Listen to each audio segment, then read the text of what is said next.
We share common values from the past, a common defense line at present, and common aspirations for the future, our future, and indeed the future of all mankind. Geography has made us neighbors.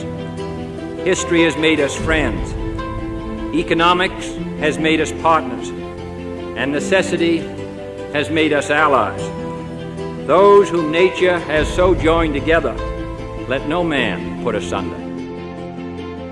Il est juste que c'est au Canada, le plus ancien de nos voisins et l'un de nos amis les plus chers.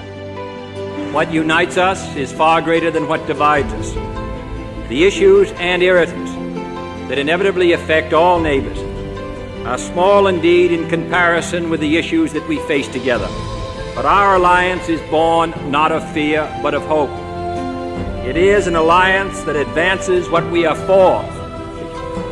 We do not seek the unanimity that comes to those who water down all issues to the lowest common denominator, or to those who conceal their differences behind fixed smiles, or to those who measure unity by standards of popularity and affection instead of trust and respect.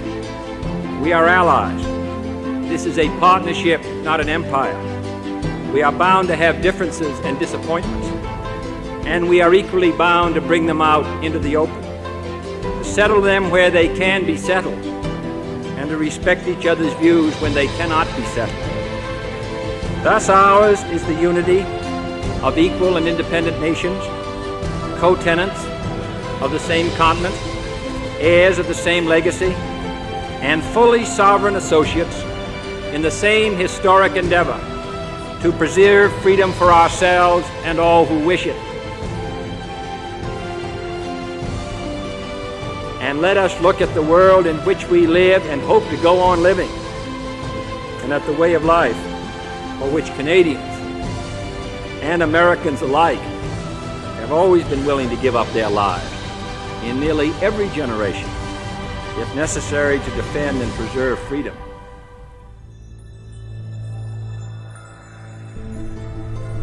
For it is clear that no free nation can stand alone to meet the threat of those who make themselves our adversaries. We should not misjudge the force of the challenge that we face, a force that is powerful as well as insidious. It inspires dedication as well as fear, that uses means we cannot adopt to achieve ends we cannot permit. Nor can we mistake the nature of the struggle. It is not for concessions or territory. It is not simply between different systems. It is an age-old battle for the survival of liberty itself. And our great advantage, and we must never forget it, is that the irresistible tide that began 500 years before the birth of Christ in ancient Greece is for freedom and against tyranny.